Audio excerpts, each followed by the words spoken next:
Recording in progress.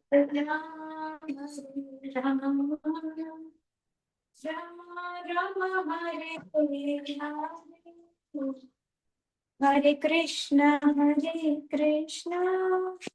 Krishna Krishna, Hare Hare, Hare Rama, Rama Rama, Hare Hare. Hare Krishna, Prabhuji Dada Pranam. Hare Krishna Mataji, Ranu Pranam Mataji. Thank you very much for your kirtan. Thank you.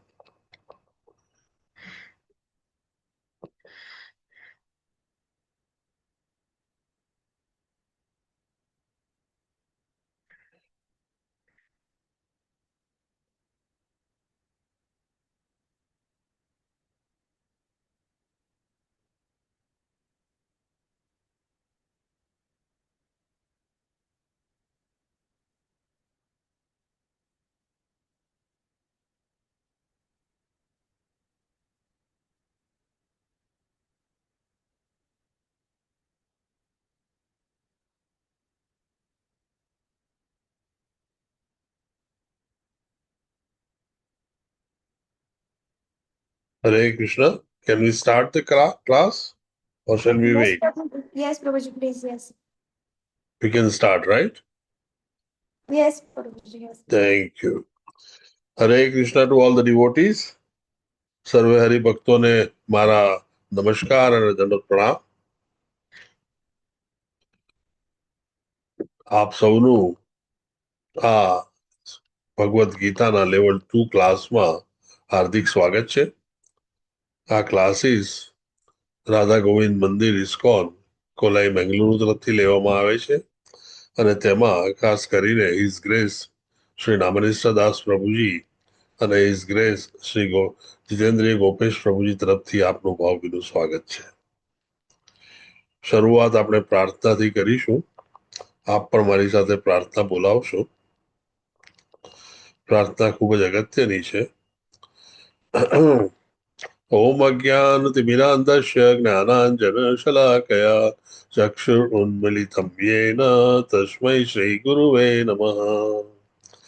श्रीचैतन्यमनोभीष्टं स्थापितं येन भूतले स्वयं रूप कदा मह्यं ददाति स्वपदान्तिकम्.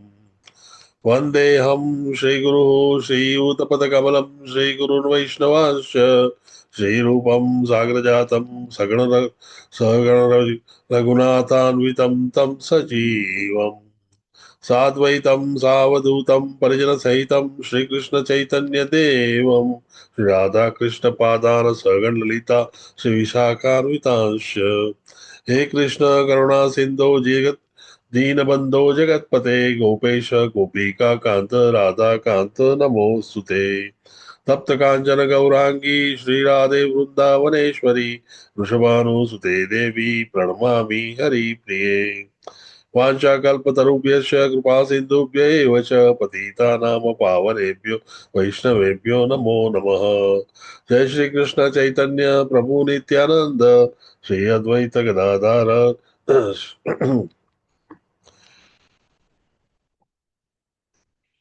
श्रीवासादि गौरभक्त वृंद. Hare Krishna Krishna Krishna Hare Hare Hare Ram Ram Ram Hare Hare. Hare Krishna to everyone. મારો અવાજ ક્લિયર છે? Yes, Prabhuji. Thank you.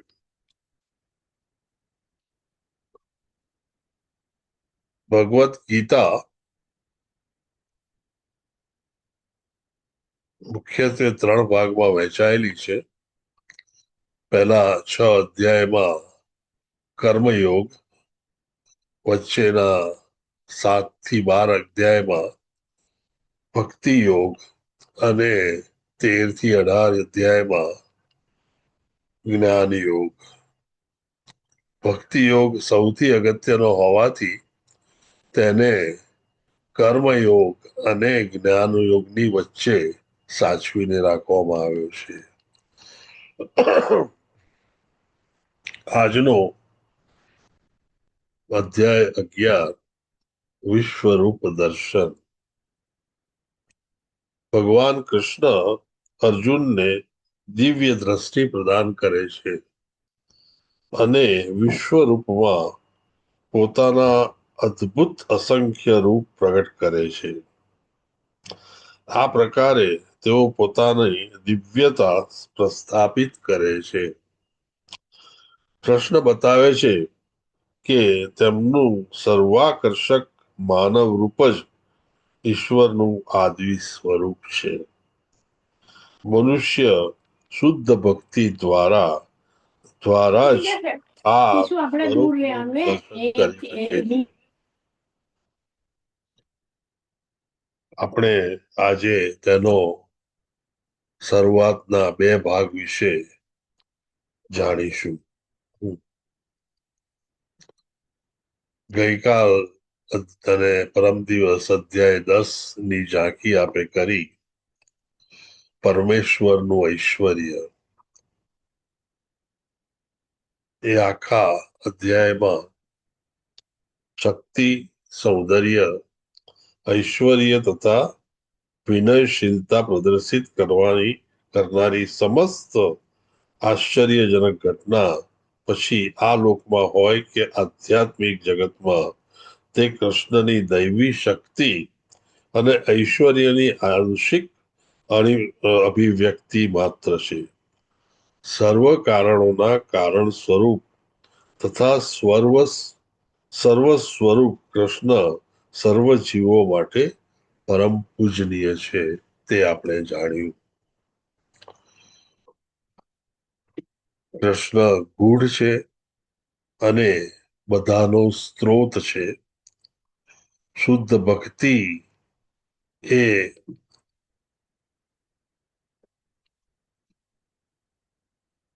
Bhagavad ગીતાનો સાર છે. અર્જુન કૃષ્ણનું સર્વોચ્ચ પદ સ્વીકારે છે અને કૃષ્ણ ભગવાન તેમની વિભૂતિનું વર્ણન કરે છે.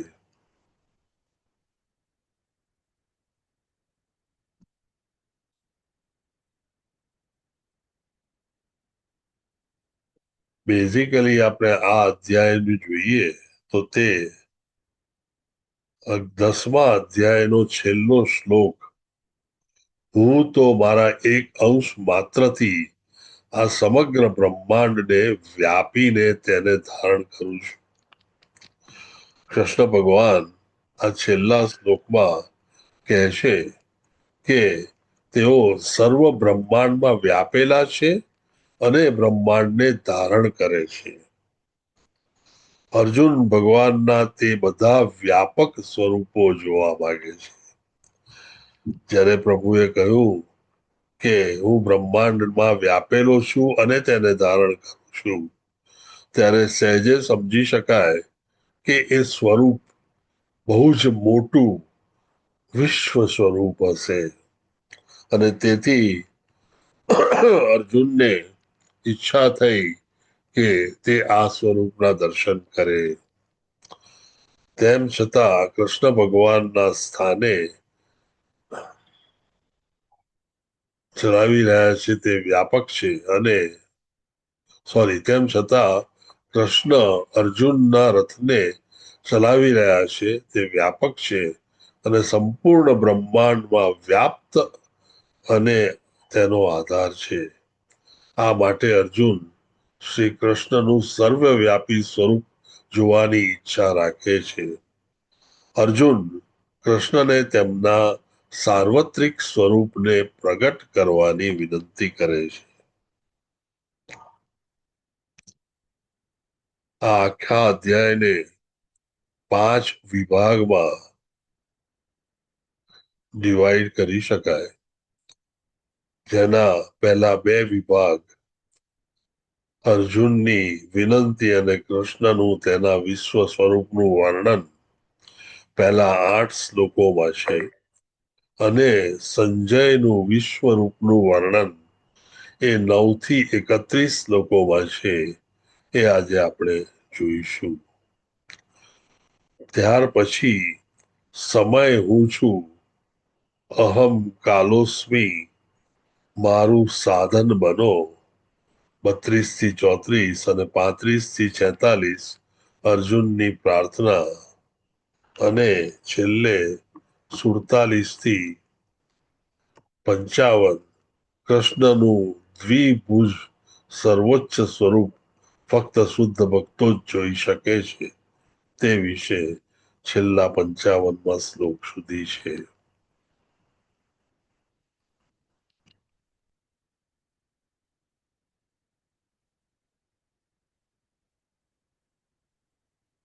પહેલો વિભાગ પહેલા 8 શ્લોકો અર્જુનની વિનંતી અને કૃષ્ણનું તેના વિશ્વ સ્વરૂપનું વર્ણન.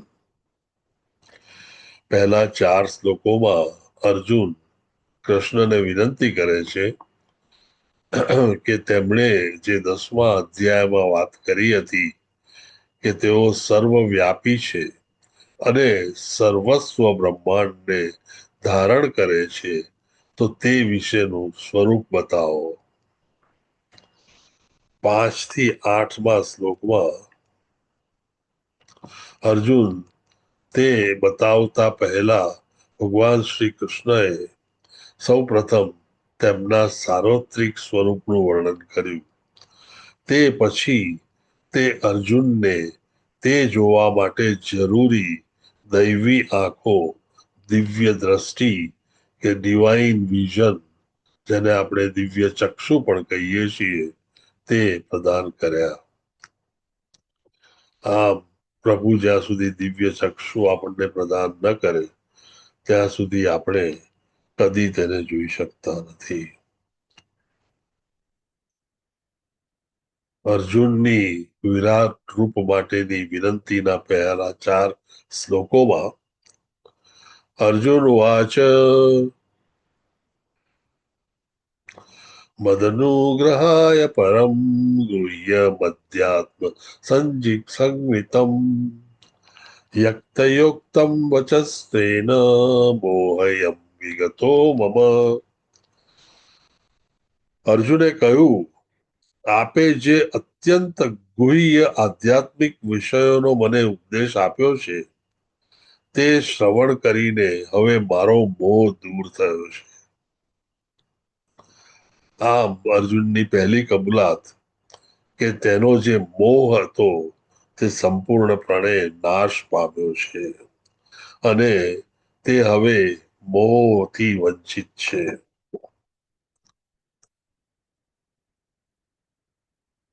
કૃષ્ણે જે કંઈ કહ્યું છે તે સાંભળીને અર્જુનનો બ્રહ્મ મોહ દૂર થઈ જાય છે. બ્રહ્મ કે મોહ તેને ઇલ્યુઝન પણ કહી શકાય. સૌથી ગોપનીય જ્ઞાન સાંભળવાની અસર તરીકે બધા પર કૃષ્ણની સર્વોચ્ચતા જાહેર થાય છે. અધ્યાય 11માં કૃષ્ણને તમામ કારણોનું કારણ જાહેર કર્યા છે.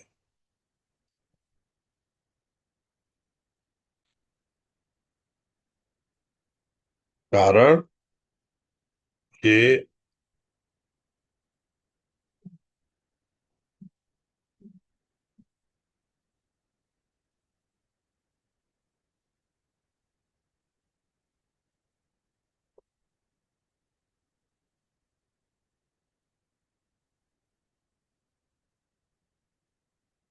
તે કારણોના કારણ તરીકે કોના કોના કારણ છે? ભૌતિક પ્રકૃતિ, જીવાત્મા, બધા દેવતાઓ, બધા જ અવતારો, મહાવિષ્ણુ તરીકે તે બધા જ કારણોના કારણ છે. બધી ભ્રમણાઓ દૂર થાય છે.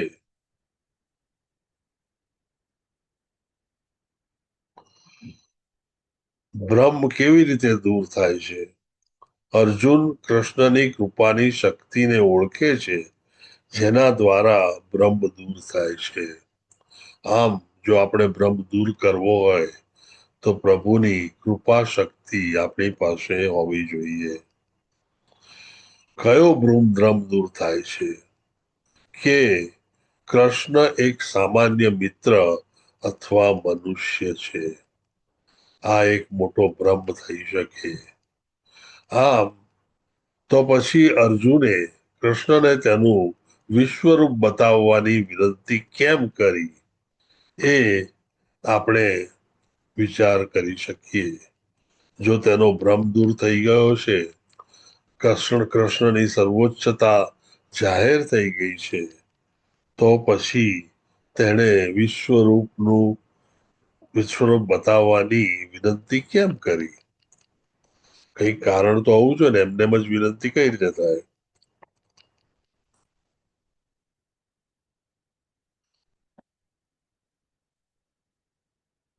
વાપયો હિ ભૂતાનામ શ્રુતો વિસ્તરેશો મયા ત્વતઃ કમલતાક્ષ મહાત્મમપિ ચાવ્યયમ. હે કમલ નયન, મેં આપની પાસેથી જીવ માત્રના ઉત્પત્તિ તથા લય વિશે વિસ્તારપૂર્વક સાંભળ્યું છે અને આપના અક્ષય મહિમાનો પણ અનુભવ કર્યો છે. અર્જુનનું આ બીજું કન્ફેશન છે, જેમાં એ કહે છે કે દરેક જીવ માત્રની ઉત્પત્તિ તથા તેની લય, તેનું જીવન, અને વિશે અને તમારા અક્ષય મહિમા વિશે મેં અનુભવ કર્યો છે અને સાંભળ્યું છે.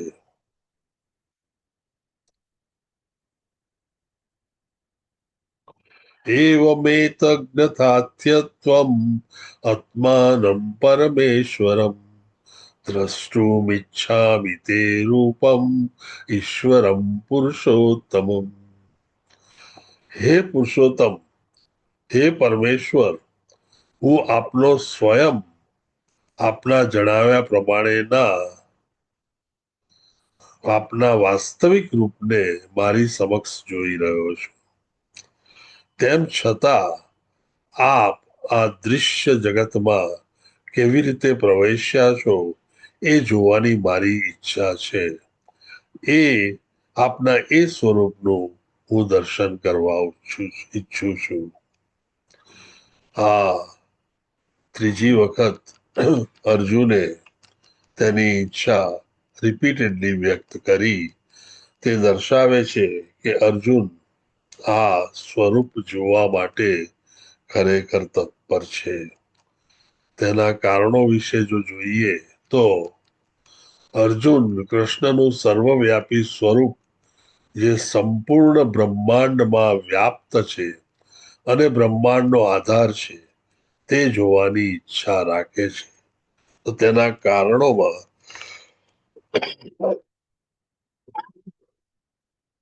અર્જુન કૃષ્ણને તેનું વિશ્વરૂપ બતાવવા શા માટે વિનંતી કરે છે? પહેલું કારણ, બધા માટે કૃષ્ણની દિવ્યતા સ્થાપિત કરવી. ફક્ત અર્જુન પોતાના માટે જ નહીં, પણ આપણા જેવા બધા જ સામાન્ય માણસોને પણ તેની દિવ્યતા સ્થાપિત કરી શકાય, તે માટે તે કૃષ્ણને વિનંતી કરે છે. આમ 11.1માં જે ભ્રમ હતો, તે બધાનો જ દૂર કરવાનો તેમનો હેતુ છે. બીજાને સમજાવવા માટે, જો કે તેને કોઈ વ્યક્તિગત ઈચ્છા નથી અને તે કૃષ્ણને અંગત સ્વરૂપમાં જોઈને સંપૂર્ણપણે સંતુષ્ટ છે. જે છેલ્લો 11.3માં આપણે જોયું તે કારણ. ઢોંગીઓથી બચવા માટે તે ભવિષ્ય માટે એક માપદંડ નક્કી કરવા માંગે છે. ત્યાં ઘણા બધા ઢોંગીઓ હશે જે અવતાર તરીકે ઉભા રહે છે. આ પણ જેમ 11.3માં જણાવ્યું તે પ્રમાણે હેતુસર છે. કળિયુગમાં ઘણા બધા પોતાની જાતને ભગવાન કે ભગવાનના અવતાર ગણાવે છે, ત્યારે તેમને માટે એક માપદંડ ઉભો થઈ શકે તમને કાલે કોઈ કહે કે હું ભગવાનનો અવતાર છું, તો આપણે તેને એક રિક્વેસ્ટ કરી શકાય કે આપ તમારું વિશ્વ સ્વરૂપ દર્શાવો. અર્જુન કૃષ્ણના નિવેદનને સાબિત કરવા માંગે છે કે કૃષ્ણ માત્ર સૈદ્ધાંતિક અથવા દાર્શનિક રીતે જ નહીં, પરંતુ ખરેખર તેનું સ્વરૂપ બતાવે છે. આમ આ 4 કારણો માટે અર્જુન રિપીટેડલી પહેલા 4 શ્લોકોમાં એની ઈચ્છા વ્યક્ત કરે છે કે મારે તમારું સર્વવ્યાપી સ્વરૂપ જે બ્રહ્માંડમાં વ્યાપ્ત છે અને બ્રહ્માંડને આધાર આપે છે તે જોવું છે.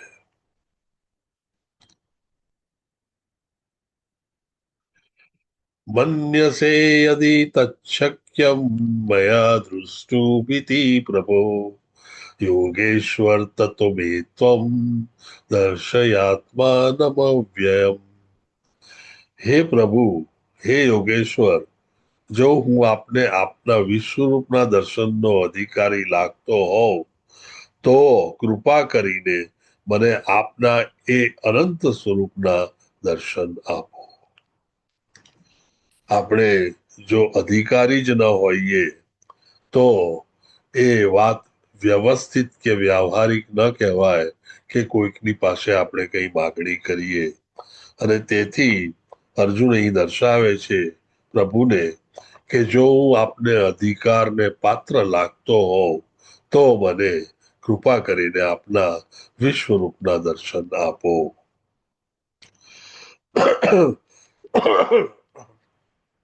જ્યારે કોઈ પણ શિષ્ય ગુરુ પાસે કંઈક સમજવા માટે પ્રયત્ન કરતો હોય ત્યારે આવી રીતે નમ્રતાથી ગુરુ સામે પેશ થઈ અને તેમની પાસે જ્ઞાન મેળવી શકાય. એ જ્ઞાનનો ઉદ્દેશ્ય તમારું અજ્ઞાન દૂર કરવાનો હોવો જોઈએ, નહીં કે તમારી પાસે જ્ઞાન છે તો તમારે ગુરુ પાસે પણ છે કે નહીં એનો ટેસ્ટ કરવા માટે. અર્જુન વિનંતી કરે છે કૃષ્ણનું સ્વરૂપ જોવા માટે. તે આદેશ નથી આપતો. અર્જુન જાણે છે કે કૃષ્ણ ભગવાન સુપ્રીમ પર્સનાલિટી ઓફ ગોડહેડ છે. એ સર્વોચ્ચ અને સુપ્રીમ છે, પરમેશ્વર છે, સર્વ કારણોના કારણ છે. તે ઇન્ડિપેન્ડન્ટ છે, સ્વતંત્ર છે અને આ પૃથ્વી, આ ભૌતિક જગતના સર્જક, પાલક અને એના ડિસ્ટ્રોયર છે. અને તેથી તે તેમને વિનંતી કરે છે. ભગવાનનું સ્વરૂપ જોવા માટેની લાયકાત માત્ર ભગવાનની કૃપાથી જ સાક્ષાત્કાર થઈ શકે. જો ભગવાનની કૃપા ન હોય તો સાક્ષાત્કાર ન થઈ શકે. ભગવાનની કૃપા હોય તો જ આપણે યાત્રા કરી શકીએ. ભગવાનની કૃપા હોય તો જ આપણે મંદિરના દર્શન કરી શકીએ. ભગવાનની કૃપા હોય તો જ આપણે ભક્તિ કરી શકીએ. આ બધા માટે પ્રભુની કૃપા હોવી ખૂબ જ જરૂરી છે. જો એ કૃપા હોય તો જ આપણે આ ભક્તિ માર્ગમાં ઊભા રહી શકીએ, આગળ વધી શકીએ કે ટકી શકીએ. માનસિક અટકળો અથવા ભૌતિક ઇન્દ્રિયો દ્વારા એ શક્ય નથી. ફક્ત માનસિક અટકળો કરો કે ઇન્દ્રિયો દ્વારા એને પ્રાપ્ત કરવાનો કે જોવાનો પ્રયત્ન કરો તો તે ક્યારેય સફળ થવાનો નથી. ભગવાનને યોગેશ્વર તરીકે અહીંયા સંબોધવામાં આવ્યા છે.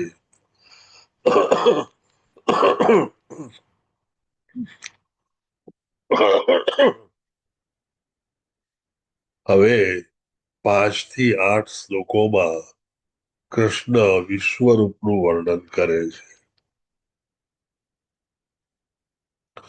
શ્રી ભગવાન ઉવાચ પશ્ય મે પાર્થ રૂપાણી સતશો સહસ્રશ નાનાવિધાની દિવ્યાની નાના વર્ણાકૃતિની ચ. પૂર્ણ પુરુષોત્તમ પરમેશ્વર બોલ્યા, હે અર્જુન, હે પાર્થ, હવે તું મારી વિભૂતિઓને જો. સેંકડો હજારો પ્રકારના દૈવી તથા વિવિધ વર્ણો વાળા રૂપોને જો.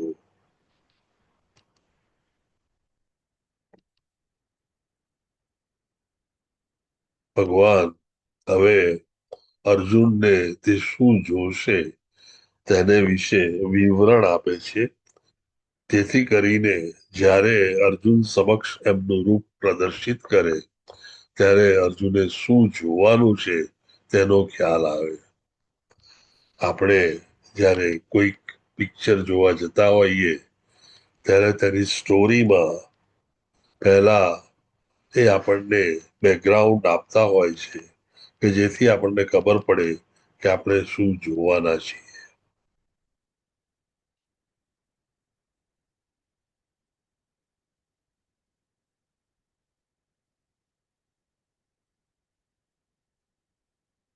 હે ભારત, હવે તું અહીં આદિત્યો, વસુઓ, રુદ્રો, અશ્વિની કુમારો, મારુતો તથા અન્ય દેવોના વિભિન્ન રૂપોને જો.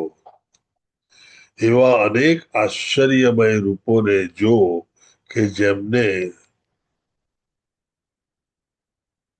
પૂર્વે કોઈએ ક્યારેય જોયા નથી કે સાંભળ્યા નથી. ટૂંકમાં કૃષ્ણ ભગવાન હવે અર્જુનને કહી રહ્યા છે, પહેલા શ્લોકમાં કહ્યું તે પ્રમાણે વિવિધ સ્વરૂપો અને વિવિધ દેવતાઓને જો.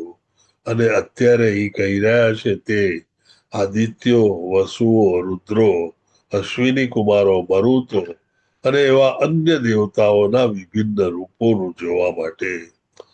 અને સાથે સાથે કહી રહ્યા છે કે આ દર્શન અત્યાર સુધી કોઈએ કર્યા નથી અને તું પહેલો છે કે જે આશ્ચર્યમય રૂપોને જોઈ શકીશ.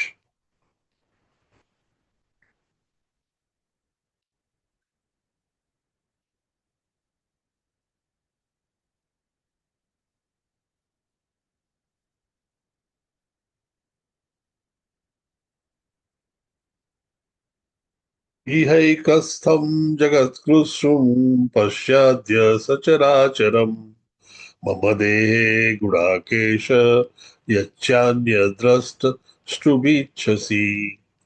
હે અર્જુન, તું જે કંઈ જોવા ઈચ્છે છે તે હમણાં જ મારા આ દેહમાં જો. તું અત્યારે અને ભવિષ્યમાં પણ જે જોવા ઈચ્છતો હોય તે સર્વ આ વિશ્વ સ્વરૂપમાં જોઈ શકીશ. અહીં એક જ સ્થાનમાં સ્થાવર અને જંગમ બધું જ સંપૂર્ણ પ્રમાણે અવસ્થિત છે.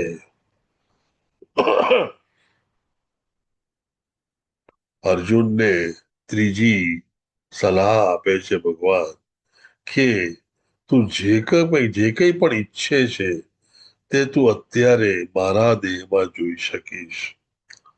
સઘળું જીવિત, સ્થાવર, જંગમ કે જુદા જુદા સમયનું એક સાથે બધું જ અહીં તને જોવા મળશે.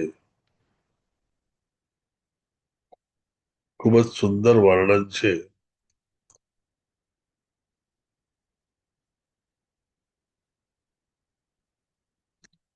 ન તું મામ સક્ષસે દ્રષ્ટુમ અનૈનૈવ સ્વચક્ષુષા દિવ્યમ દદામિ તે ચક્ષુઃ પશ્ય મે યોગેમેશ્વરમ. પરંતુ તું મને તારી આ વર્તમાન આંખે જોઈ શકીશ નહીં. તેથી હું તને દિવ્ય નેત્રો આપું છું. હવે તું આ મારા યોગ્ય ઐશ્વર્યને જો. આ દિવ્ય નેત્ર એટલે દિવ્ય ચક્ષુ. આપણી પાસે જે અત્યારે આંખો છે તેને આપણે ચર્મ ચક્ષુ કહી શકીએ. પ્રભુને જોવા માટે આપણે દિવ્ય ચક્ષુઓની જરૂર પડે. આપણામાં દિવ્ય ચક્ષુની શક્તિ ત્યારે જ આવે કે જ્યારે આપણે પ્રભુને ગમીએ તેવા બન્યા હોઈએ. તે કરવા માટે આપણે પ્રભુના સંપૂર્ણ ભક્ત થવું પડે. સંપૂર્ણ શુદ્ધ સાત્વિક અવસ્થામાં હોવું પડે અને પ્રભુને હંમેશા તેની શરણાગતિ સ્વીકારી અને તેની પાસે પહોંચવાની પ્રબળ ઈચ્છા ધરાવતા હોવા જોઈએ. આ દિવ્ય ચક્ષુ જ્યારે અર્જુનને આપવામાં આવે છે ત્યારે તે પ્રભુને જોવા માટે તેનું એમ્પાવરમેન્ટ થાય છે. જ્યાં સુધી દિવ્ય ચક્ષુ ન હોય ત્યાં સુધી પ્રભુ, જેનું નામ આપણે જાણીએ છીએ, અધોક્ષજન છે. અધોક્ષજન એટલે એવી વ્યક્તિ જે માયાના પડદાની પાછળ રહેતી હોય. માયાના એ પડદામાં આપણે કદી પ્રભુને જોઈ શકતા નથી. પ્રભુને જોવા હોય, પ્રભુને ભાવવા હોય, પ્રભુની સેવા કરવી હોય તો તેને માટે શ્રીલા પ્રભુપાદ જણાવે છે તેમ ભક્તિ માર્ગ એ એક ઉત્તમ માર્ગ છે કે જે આપણને પ્રભુ પાસે લઈ જઈ અને તેની સેવા કરવામાં મદદ કરે છે.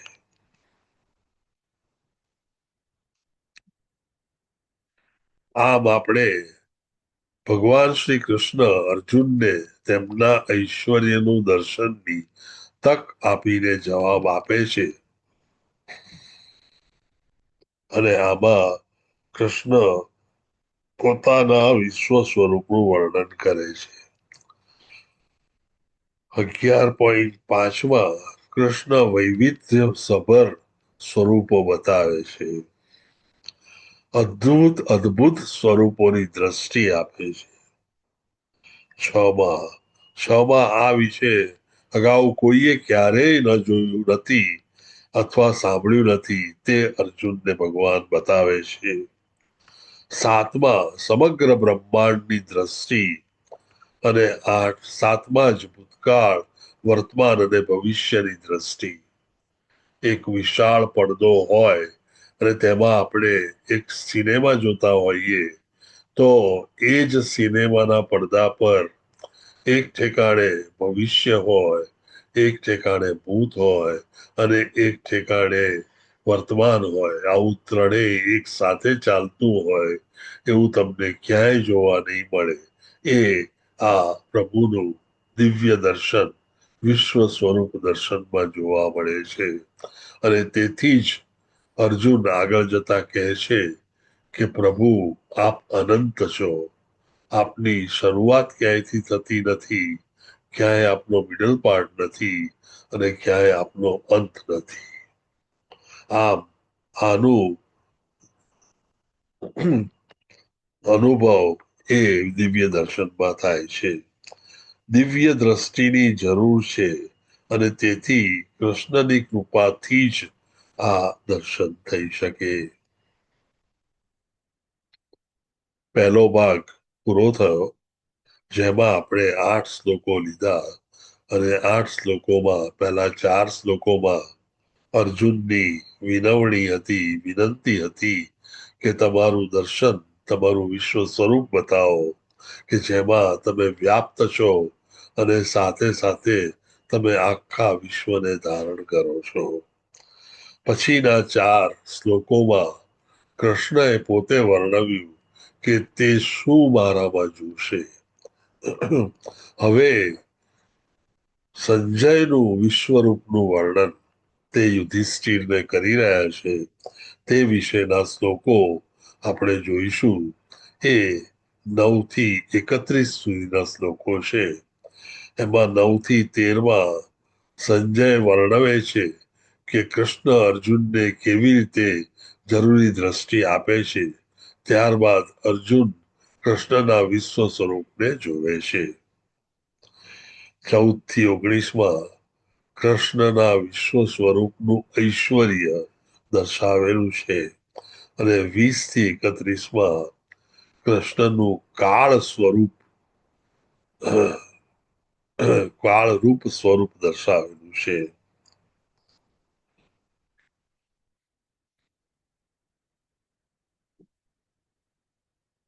સંજય ઉવાચ એવ મુક્તા તતો રાજન મહાયોગેશ્વરો હરિઃ દર્શયામાસ પાર્થાય પરમ રૂપમ પરમેશ્વરમ. સંજય બોલ્યો, હે રાજા, આ પ્રમાણે કહીને સર્વ યોગ શક્તિના પરમેશ્વર એવા પરમ યોગી ભગવાને અર્જુનને પોતાના વિશ્વરૂપનું દર્શન કરાવ્યું. ટૂંકમાં આ એક અભિઘોષ છે કે જેમાં સંજય કહે છે કે હવે જે વિશ્વરૂપનું દર્શન થયું તે હું વર્ણવવા જઈ રહ્યો છું.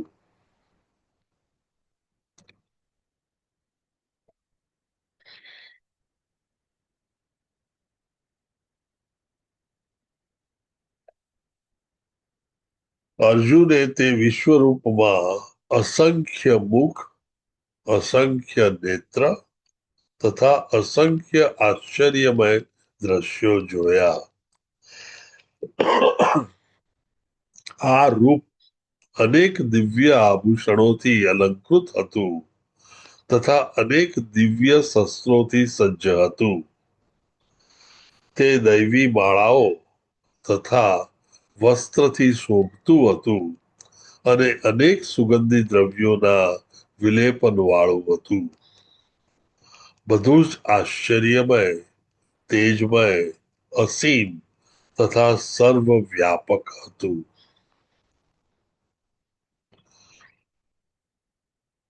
ઘણીવાર આપણી સામે એવી કોઈ અદ્ભુત વ્યક્તિ કે વસ્તુ આવે કે જેને વર્ણવવા માટે શબ્દો ઓછા પડે. પ્રભુનું એ વિશ્વરૂપ એ તેમાંનું એક છે. ગમે તેટલા શબ્દો જોડી અને વર્ણન કરીએ, પરંતુ જે ખરેખર તે અદ્ભુત છે તેટલા અદ્ભુત સ્ટેજ સુધી કોઈનું પણ વર્ણન કે કોઈના પણ શબ્દો પહોંચી શકતા નથી. છતાં સંજય પ્રયત્ન કરી રહ્યો છે. તેના કહેવા પ્રમાણે અસંખ્ય શરીરના અવયવો આશ્ચર્ય જોઈ શકાય તેવા દ્રશ્યો, અનેક રૂપ, અનેક દિવ્ય આભૂષણો, અનેક દિવ્ય શસ્ત્રો, દૈવી માળાઓ અને વસ્ત્રો થી એ સુશોભિત છે અને અનેક સુગંધી દ્રવ્યો થી એ વિલેપન વાળું છે. આમ બધું જ આશ્ચર્યમય, તેજમય, અસીમ તથા સર્વવ્યાપક છે. સુંદર રીતે સંજય પ્રયત્ન કરી રહ્યો છે વર્ણન કરવાનો.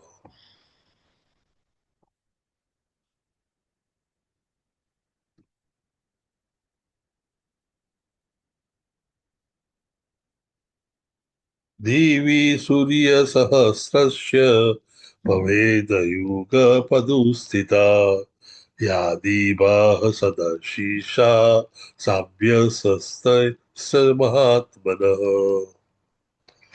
આકાશમાં જો હજારો સૂર્ય એક જ સમયે એક જ સાથે ઉદય પામે તો તેમનો પ્રકાશ કદાચ પરમ પુરુષોત્તમના આ વિશ્વરૂપના દિદીપ્યમાન તેજ સમાન થઈ શકે. સંજય વર્ણવવા પ્રયત્ન કરી રહ્યો છે કે આ વિશ્વરૂપ પ્રભુનું એ કેટલું દૈદીપ્યમાન છે.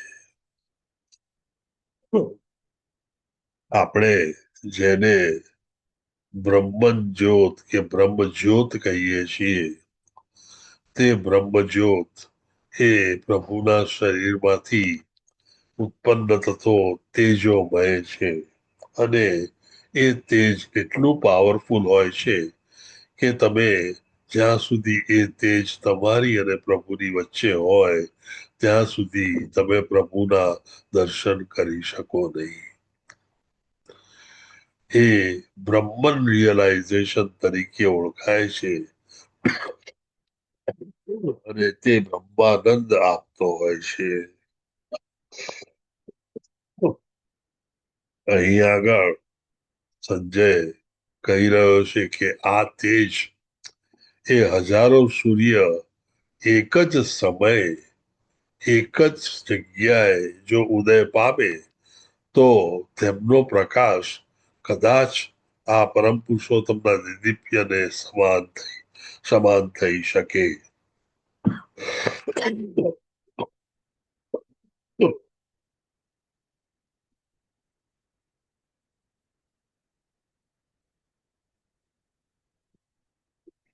આમ કેટલું દૈદીપ્યમાન તેમનું સ્વરૂપ છે તે આપણે જાણી શકીએ છીએ.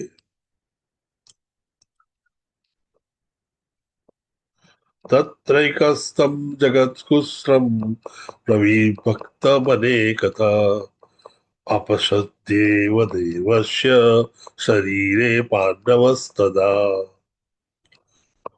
તે વખતે અર્જુનને ભગવાનના વિશ્વરૂપમાં એક જ સ્થાનમાં રહેલા હજારો ભાગોમાં વિભક્ત બ્રહ્માંડના અનંત આવિર્ભાવોનું દર્શન થયું.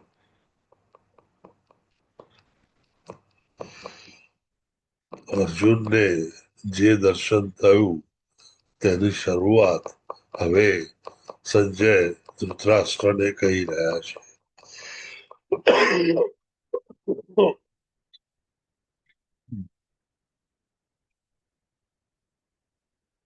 ભગવાનના વિશ્વરૂપમાં હજારો ભાગોમાં વિભક્ત બ્રહ્માંડના અનંત આવિર્ભાવોનું દર્શન.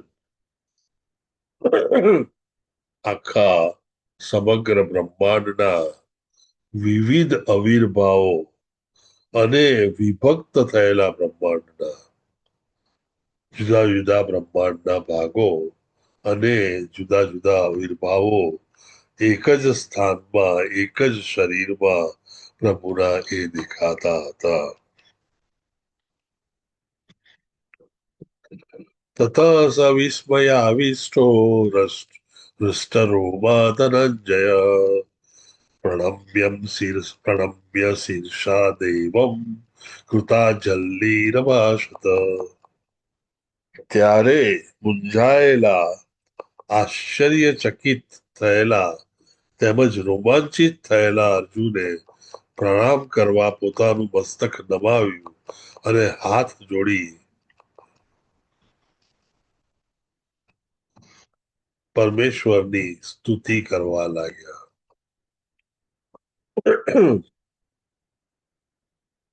જ્યારે આપણે કોઈ પર્ટિક્યુલર અનુભવથી ઓવરવેલ્મ થઈએ કે જે અનુભવ થઈ રહ્યો હોય તે આપણે કદાચ કલ્પ્યો ન હોય તેવો હોય ત્યારે ઓટોમેટિકલી આપણા બે હાથ જોડાઈ જાય અને મસ્તક નીચું થઈ અને નમન થઈ જાય. એક્ઝેક્ટલી એ પ્રમાણે અર્જુન અહીંયા આશ્ચર્યચકિત અને સાથે સાથે મૂંઝાયેલો, કારણ કે જે તેને દેખાતું હતું તે ખાસું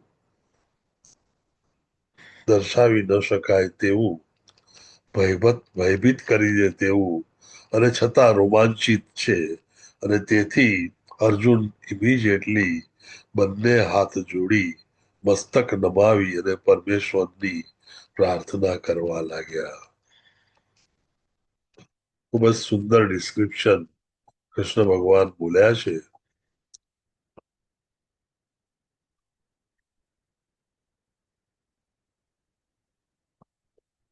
ભગવાનના સર્વોચ્ચ વ્યક્તિત્વ સાથે અનુભવાયેલા મુખ્ય 5 ગુણાતીત રસ: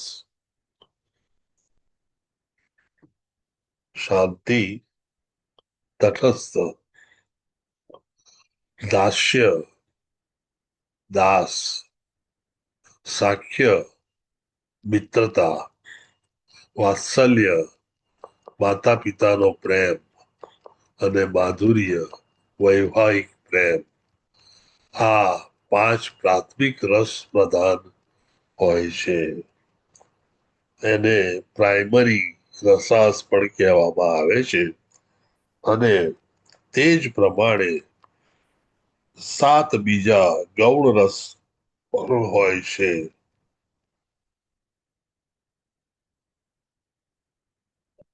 હાસ્ય, અદ્ભુત અથવા આશ્ચર્ય, વીર અથવા શૌર્ય,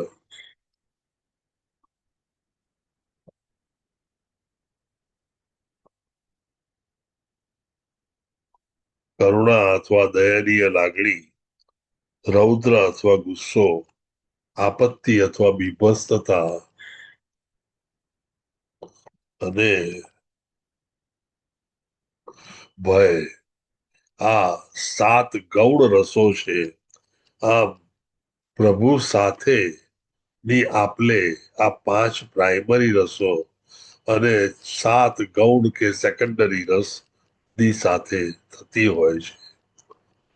5 પ્રત્યક્ષ રસ ઉપરાંત 7 પરોક્ષ રસ છે, જેને હાસ્ય, આશ્ચર્ય, શૌર્ય, કરુણા, ગુસ્સો, આપત્તિ અને ભય તરીકે ઓળખવામાં આવે છે.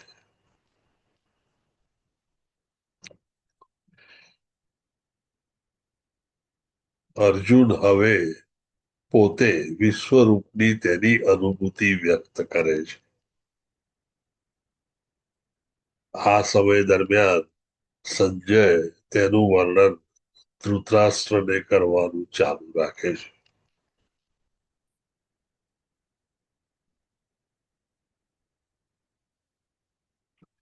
અર્જુને કહ્યું,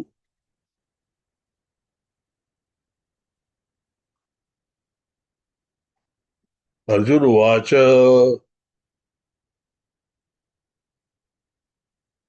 પશ્યામિ દેવાંસ્તવમ દેવે દેવે દેહે સર્વાસ્તથા ભૂત વિશેષ સંજ્ઞાન બ્રહ્માણમીશમ કમલાસનસ્થ ઋષિશમ સર્વાનુરકાંક્ષ દિવ્યા. અર્જુને કહ્યું, હે ભગવાન કૃષ્ણ, હું આપના દેહમાં સર્વ દેવોને તથા અન્ય વિવિધ જીવોને એકત્ર થયેલા જોઈ રહ્યો છું. હું કમળના આસન પર વિરાજમાન બ્રહ્માજીને તેમજ શિવજીને તથા સર્વ ઋષિઓ અને દિવ્ય સર્પોને જોઈ રહ્યો છું. આ પહેલો શ્લોક છે, જેમાં અર્જુન ખરેખર શું જોવે છે તે વર્ણવી રહ્યો છે. તે કહી રહ્યો છે કે સર્વ દેવોને અને અનેક વિવિધ જીવોને હું પ્રભુ આપના શરીરમાં એકત્ર થયેલા જોઈ રહ્યો છું. અને પછી તે દાખલો આપે છે કે બ્રહ્માજી કમળના આસન પર વિરાજમાન છે અને શિવજી તથા સર્વ ઋષિઓ અને અનેક દિવ્ય સર્પો એ પ્રભુના શરીરમાં દેખાઈ રહ્યા છે. આમ આ અર્જુનના વર્ણન વાળો આ પહેલો શ્લોક છે.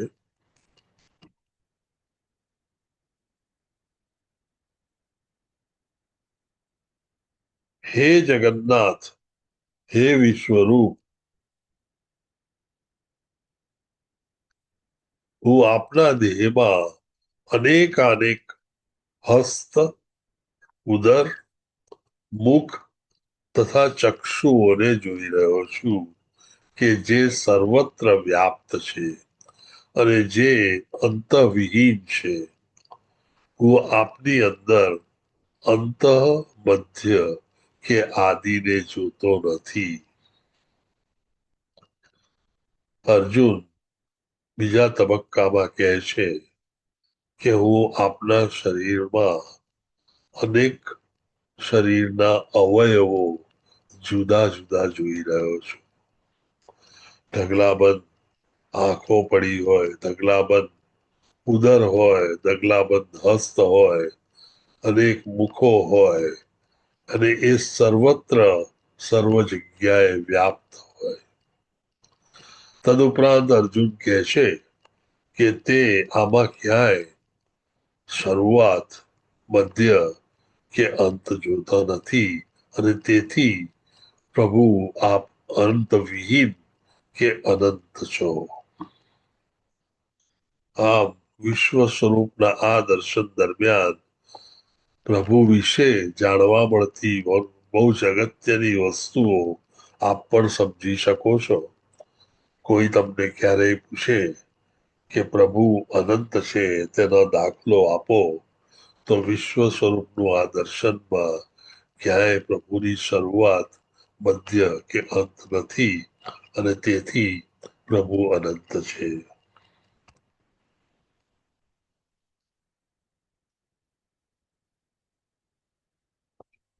કિરીટીનમ ગતિમ ચક્રિણમ ચ તેજો રાશિમ સર્વતો દીપ્તિમંતમ પશ્યામિ ત્વા દુર્નિરીક્ષિમ સમંતા દીપ્તાનલાર્ક દ્યુતિમ પ્રમેયમ. આપના સ્વરૂપનું દર્શન કરવું દુષ્કર છે, કારણ કે તેનું દૈદીપ્યમાન તેજ પ્રજ્વલિત અગ્નિ અથવા સૂર્યના અગાધ પ્રકાશની જેમ સર્વવ્યાપી છે. તેમ છતાં અનેક મુગટો, ગદાઓ અને ચક્રોથી વિભૂષિત એવા એ તેજસ્વી સ્વરૂપનું હું દર્શન કરું છું. અગાઉ જણાવ્યું તેમ પ્રભુના શરીરમાંથી ઉત્પન્ન થતું તેજ એટલું મોટું છે, એટલું છે કે તમને એ પ્રજ્વલિત યજ્ઞ કે અનેક સૂર્યોથી વધારે છે અને તેથી એ સર્વવ્યાપી હોવાથી બહુ ઓછું દેખાય છે, પણ જે દેખાય છે તેમાં અનેક મુગટો, ગદાઓ અને ચક્રોથી વિભૂષિત એવા તેજસ્વી સ્વરૂપનું અર્જુનને દર્શન થાય છે.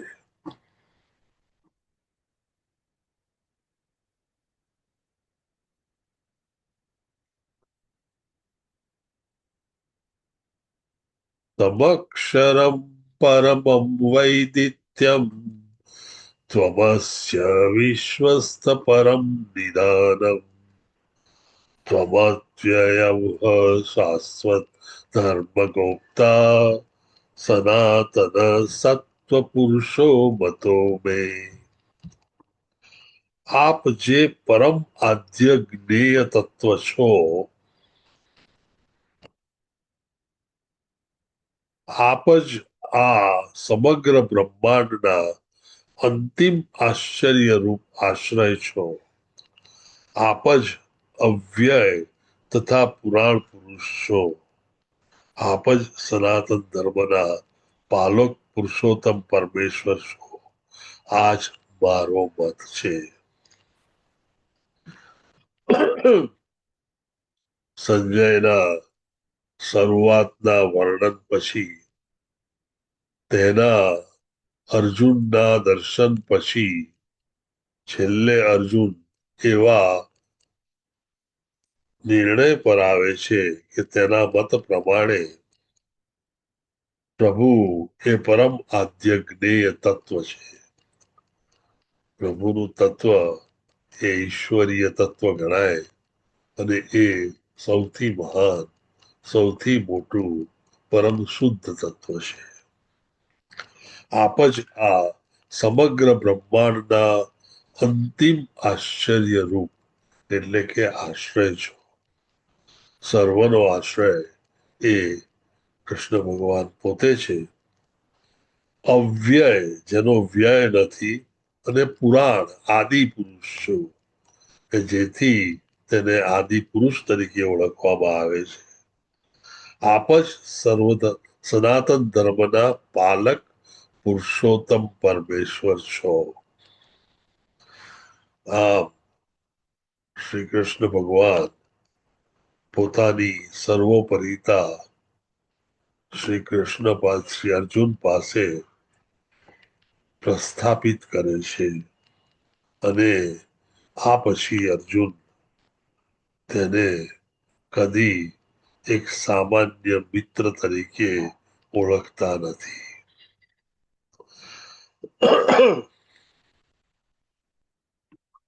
અનાદિમધ્યાંતમનંતવીર્ય મનંત બાહુ શશિ સૂર્ય નેત્રમ પશ્યામિ ત્વાદિત્ય હુતાશ વક્ત્રમ સ્વતેજસા વિશ્વમિદમ તપંતમ.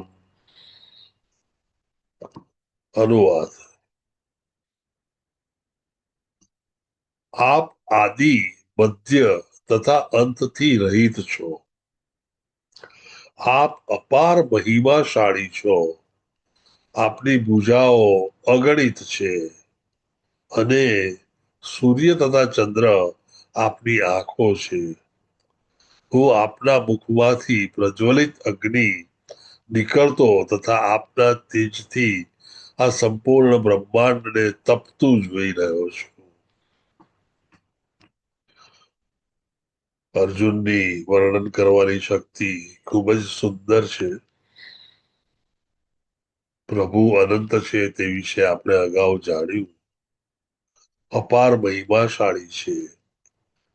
તેનામાં અગણિત પૂજાઓ વગેરે રહેલી છે અને તે સૂર્ય તથા ચંદ્ર જેવી આંખો ધરાવે છે. તદુપરાંત પ્રભુના મુખમાંથી અગ્નિ પ્રજ્વલિત થાય છે અને એ તેજથી આખું જ બ્રહ્માંડ તપી રહ્યું છે.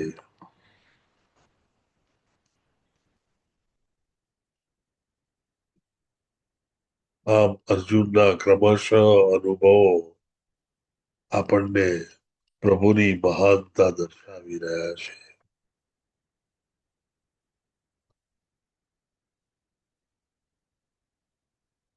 આની પછી અર્જુનનું કાળ રૂપનું વર્ણન, સમય તરીકેનું સ્વરૂપ એ 20 થી 25 શ્લોકમાં આવે છે. તે વિશે આપણે જોઈશું.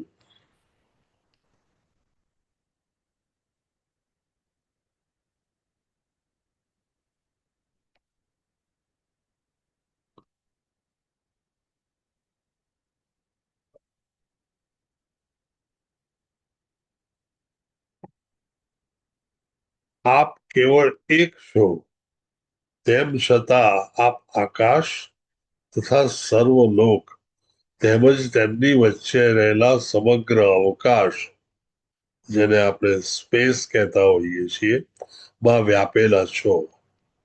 હે મહાત્મા, આપના વિસ્મયજનક તથા ઉગ્ર રૂપને જોઈ બધા લોક ભયભીત છે.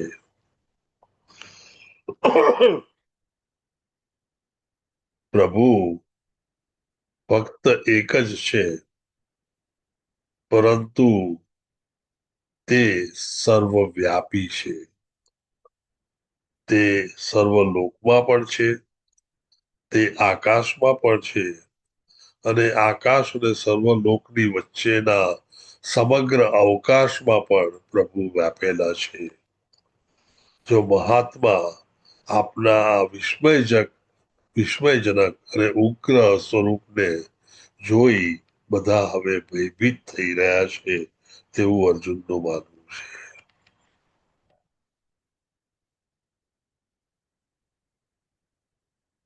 દેવોના સમસ્ત સમૂહો આપના શરણે આવી રહ્યા છે. આ બહુ સુંદર વર્ણન છે. અને આપના શરીરમાં પ્રવેશી રહ્યા છે. તેઓમાંના કેટલાક ભયભીત થઈને હાથ જોડી આપની પ્રાર્થના કરી રહ્યા છે. મહર્ષિઓ તથા સિદ્ધો ના વૃંદો કલ્યાણ થાઓ એમ કહી વૈદિક મંત્રોના ગાન વડે આપની સ્તુતિ કરી રહ્યા છે.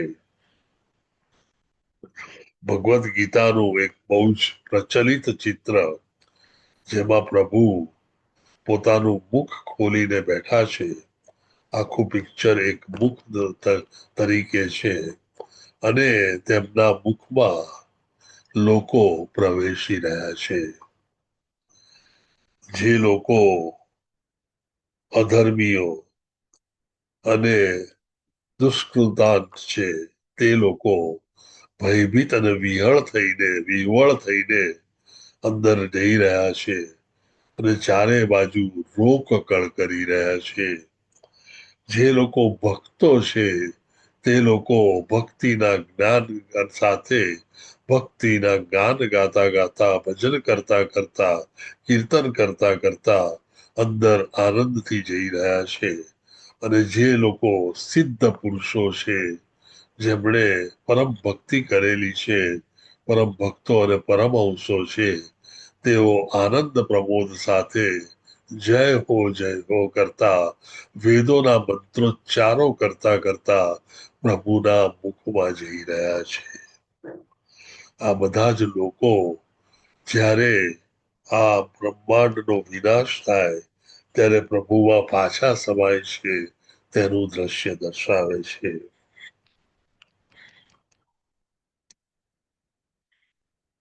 આપણે બધા જ એક સમયે અનંત હોવા છતાં પ્રભુમાં વિલીન થઈએ છીએ, જેને અવ્યક્ત રૂપ અથવા અનમેનિફેસ્ટેડ ફેઝ કહેવામાં આવે છે.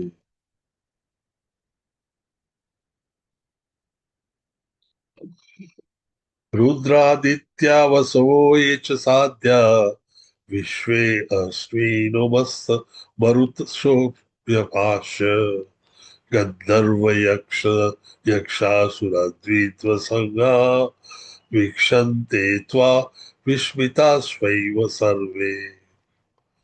શિવજીના સર્વ આવિર્ભાવો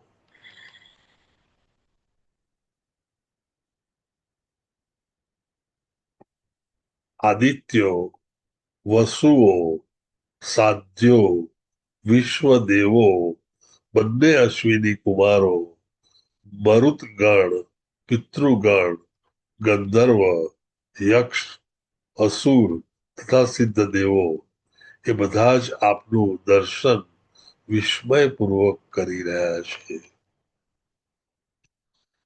આ બેહૂબ વર્ણન છે, જેમાં અનેક પિતૃલોકના, અનેક ગાંધર્વ લોકના, અસુર લોકના અને દેવાધિદેવો પ્રભુને વિસ્મયતાથી તેમના વિશ્વ સ્વરૂપને જોઈ રહ્યા છે.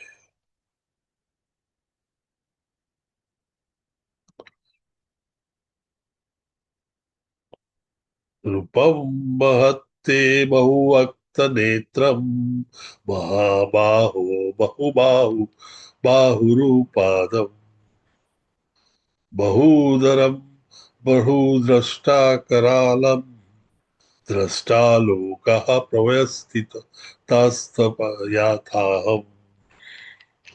હે મહાબાહો, આપના આ અનેક મુખ, નેત્ર, બાહુ, જાંગો, ચરણ, ઉદર તથા ભયાનક દાંતો વાળા વિરાટ રૂપને જોઈને દેવો સહિત બધા લોકો અત્યંત વ્યથિત થઈ રહ્યા છે.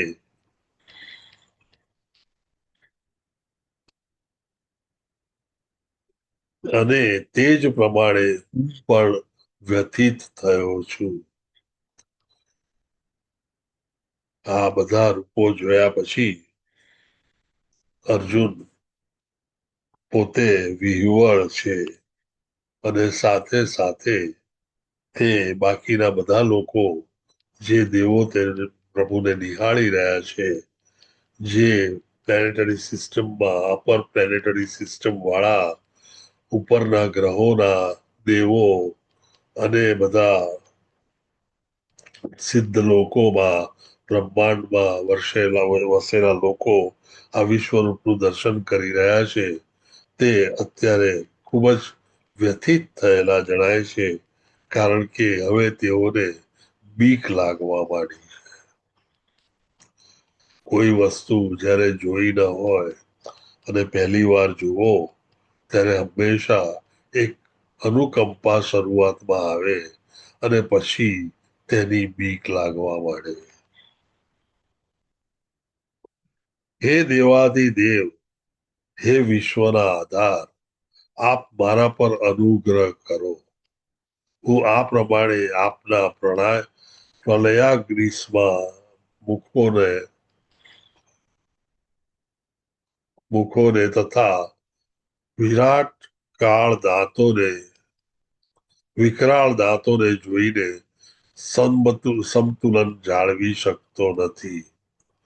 હું ચારે બાજુથી મૂંઝાઈ ગયો છું. અર્જુનનું કહેવું છે કે હે પ્રભુ, દેવાધિદેવ, વિશ્વના આધાર,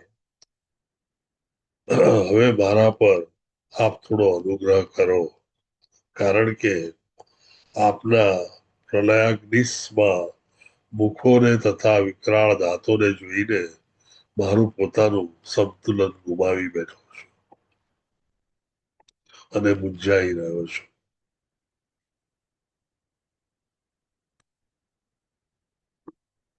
હવેનો શ્લોક ભવિષ્ય દર્શાવે છે કે આગળ જતા આ યુદ્ધમાં શું થવાનું છે.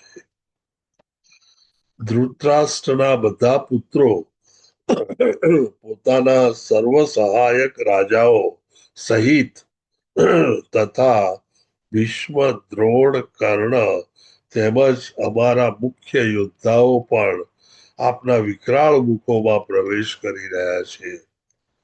તેમાંના કેટલાકના મસ્તકોને તો હું આપના દાંતોની વચ્ચે ચૂર્ણ થયેલા જોઈ રહ્યો છું.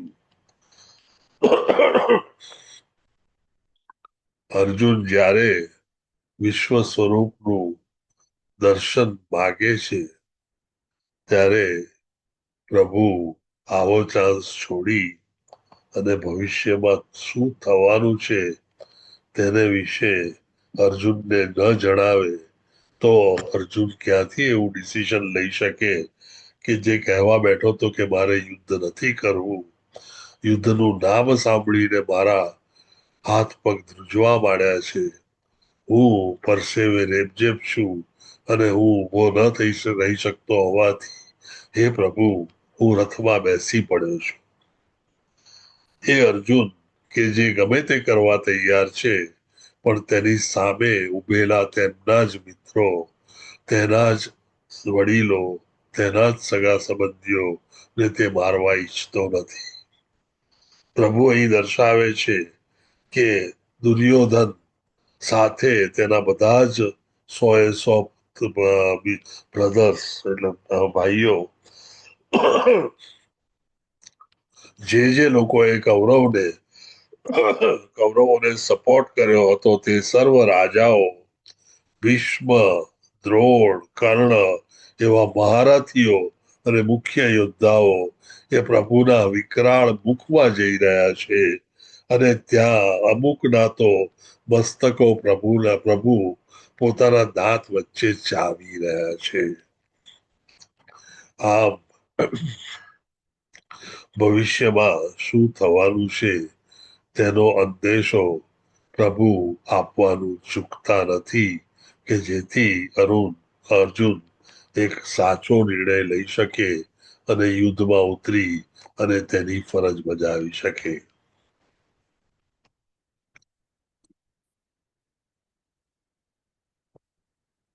યથા નદીનાં બહુવેગા સમુદ્રમેવાભિમુખા દ્વયન્તિ તથા તવામી નરલોકવીરા વિશંતિ વક્રત્યાભ્ય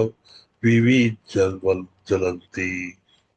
જેવી રીતે નદીઓના અનેક નીર સમુદ્રમાં પ્રવેશ કરે છે તેવી જ રીતે સર્વ મહાન યોદ્ધાઓ પણ આપના પ્રજ્વલિત મુખોમાં પ્રવેશ કરી રહ્યા છે. નદીઓ બધી પર્વત પરથી આવી અને મેદાનમાં વહી અને છેલ્લે સમુદ્રમાં લુપ્ત થતી હોય છે અને આમ પોતાની સાથે લાવેલું બધું જ પાણી અલ્ટિમેટલી સમુદ્રમાં જતું હોય છે. તેમ અર્જુન અહીંયા વર્ણવે છે કે સર્વ મહાન યોદ્ધાઓ તમારા પ્રજ્વલિત મુખમાં પ્રવેશી રહ્યા છે.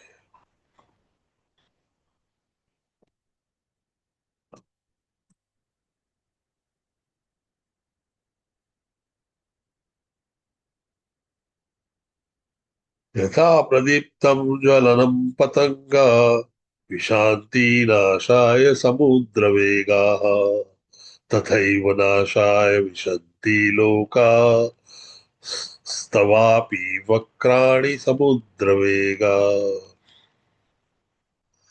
જેવી રીતે કુંદા પોતાના વિનાશ માટે સળગતા અગ્નિમાં કૂદી પડે છે, તેમ હું બધા લોકોને પૂરા વેગથી આપના મુખમાં પ્રવેશ કરતા જોઈ રહ્યો છું.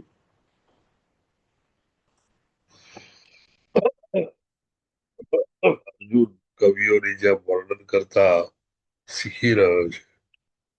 અહીંયા આગળ એ જેમ ફુદાઓ વરસાદ આવે અને જ્યોતની આજુબાજુ ફરતા ફરતા અલ્ટિમેટલી અગ્નિથી આકર્ષાઈને તેમાં કૂદી પડે અને મૃત્યુ પામે, તેમ અહીંયા આગળ અનેક યોદ્ધાઓ પ્રભુના મુખમાં આગળ વધી રહ્યા છે અને પ્રવેશ કરી રહ્યા છે.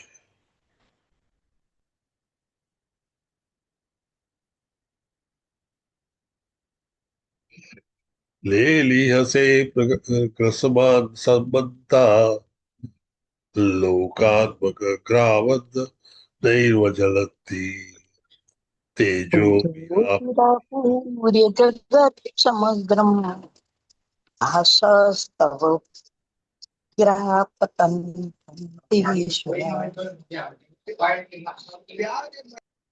થેન્ક યુ માતાજી.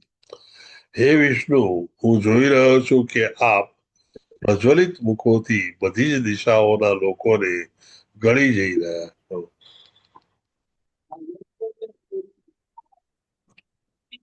સમગ્ર બ્રહ્માંડને આપના તેજથી આવૃત કરી અતિશય દાહક એવા ભયંકર રૂપે આપ વ્યક્ત થાઓ છો.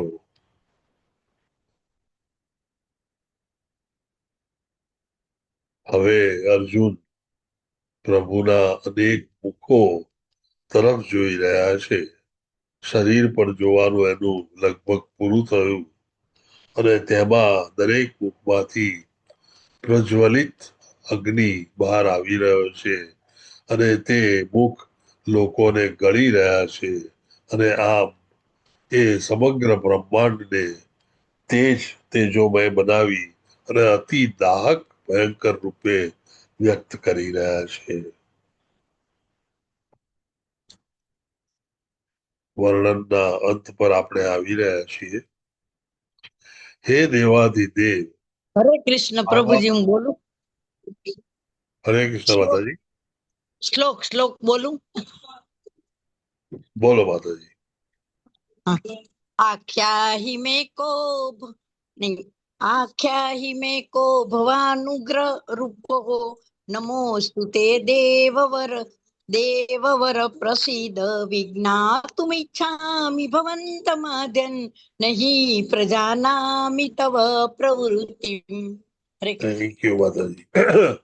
હે દેવાધિદેવ, આવા ઉગ્ર રૂપધારી આપ કોણ છો તે મને કૃપા કરીને કહો. હું આપને નમસ્કાર કરું છું. કૃપા કરી આપ મારી ઉપર પ્રસન્ન થાઓ. આપ આદ્ય ભગવાન છો. હું આપના વિશે જાણવા ઈચ્છું છું, કારણ કે હું આપની આ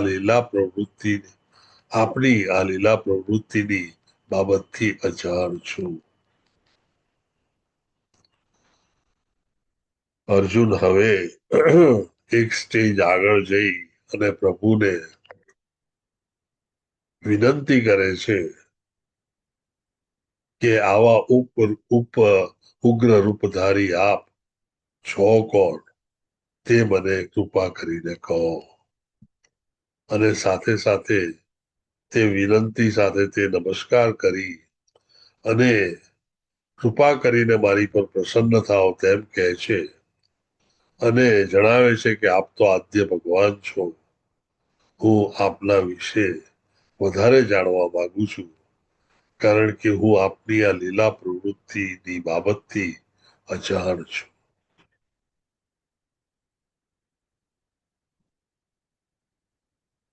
અત્યારે અર્જુન પૂરેપૂરી રીતે વિહવળ, મૂંઝાયેલા, ગભરાયેલા અને ખૂબ જ ભયભીત અવસ્થામાં હોવાનું આપણને જણાય છે અને તેનું કારણ પ્રભુએ દર્શાવેલું તેનું આ વિરાટ સ્વરૂપ છે.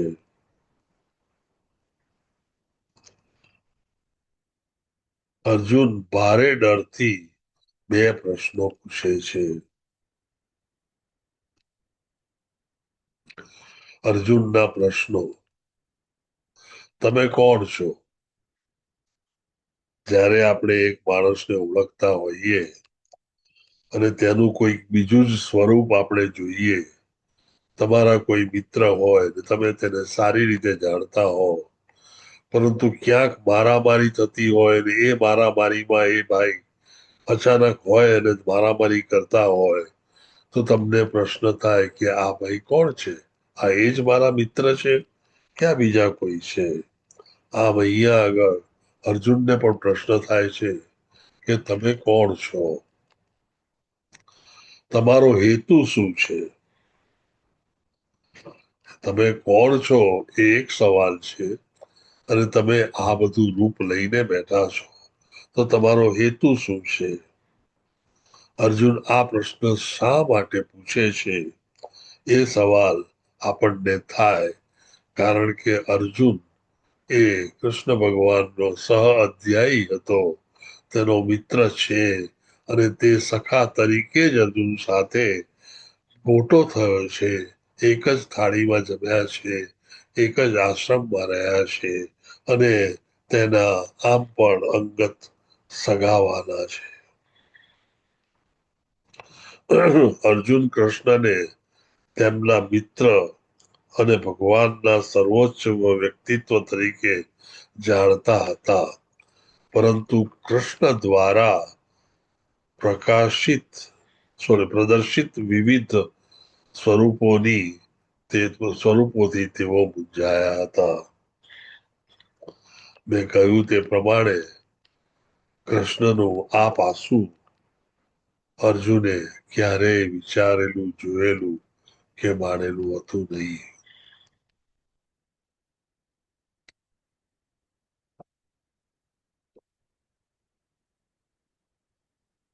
એની ક્વેશ્ચન, એની ડાઉટ્સ આખા વર્ણનમાં આપણે જોયું કે આ જો નટશેલમાં કહીએ તો શરૂઆતના 8 શ્લોકમાં અધ્યાય નંબર 11 વિશ્વ સ્વરૂપનું દર્શન, એમાં પહેલા 4 શ્લોકમાં અર્જુન વિનવણી કરે છે, વિનંતી કરે છે કે પ્રભુ તમે જે કહો છો કે તમે આખા જગતમાં વ્યાપ્ત છો અને જગતના આધાર છો, તો તે સ્વરૂપ મને બતાવો.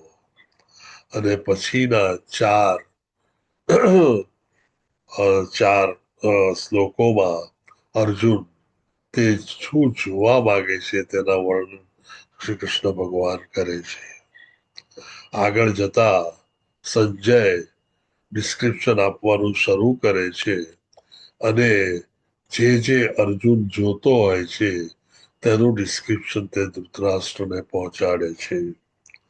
અર્જુન શરૂઆતમાં વિશાળ સ્વરૂપ જોઈને આશ્ચર્યચકિત થાય છે, પરંતુ જેમ જેમ તેના ઊંડાણમાં જાય છે તેમ એ વધારે ને વધારે મૂંઝાતો જાય છે અને છેલ્લે એ વિરાટ સ્વરૂપના મુખ અને તેમાંથી પ્રગટતા અગ્નિ અને તેમાં હોમાતા અનેક યોદ્ધાઓ, અનેક મહાવીરો અને અનેક લોકોને જોઈને તે ખરેખર વિહવળ થઈ અને છેલ્લે ભયભીત થઈ જાય છે.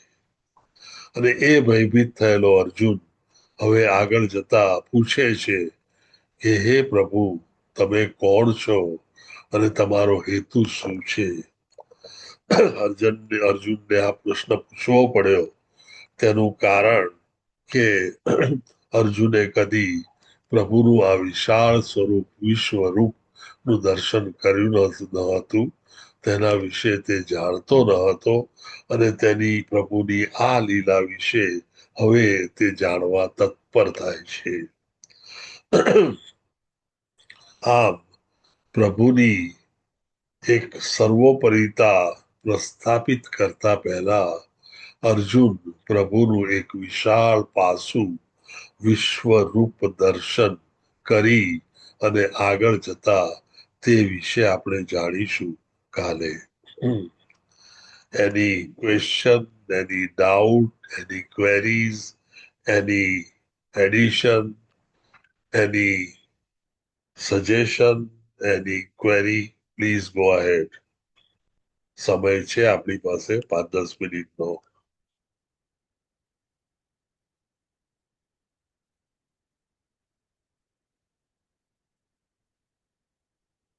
નો ક્વેશ્ચન? Very good. જ્યારે કોઈ પણ સવાલ ન હોય ત્યારે જ્હોન એફ કેનેડી કહેતા કે ક્યાં તો બધું જ સમજણ પડી છે અને ક્યાં તો હવે કઈ જ સમજણ પડી નથી, તો શું પૂછવું. આશા રાખું કે બધાને ખ્યાલ આવી ગયો હોય. સ્લાઇડો ખૂબ જ સરસ રીતે બનાવેલી હોવાથી આપને સમજણ પડવામાં ડિફિકલ્ટી પડે એવું મને લાગતું નથી. વાંચા કલ્પતરુભ્યશ્ચ કૃપા સિંધુભ્ય એવ ચ પતિતા નામ પાવનેભ્યો વૈષ્ણવેભ્યો નમો નમઃ. અનેક કોટી વૈષ્ણવો કી જય. આ લેક્ચરમાં જે પણ કંઈ આપને ગમ્યું હોય તે આચાર્યો અને મારા ગુરુઓની કૃપા છે અને જે પણ કંઈ ભૂલ થઈ હોય તે ભૂલ મારી પોતાની છે અને તેથી તેને માફ કરશો. હરે કૃષ્ણ ટુ એવરીવન. હરે કૃષ્ણ.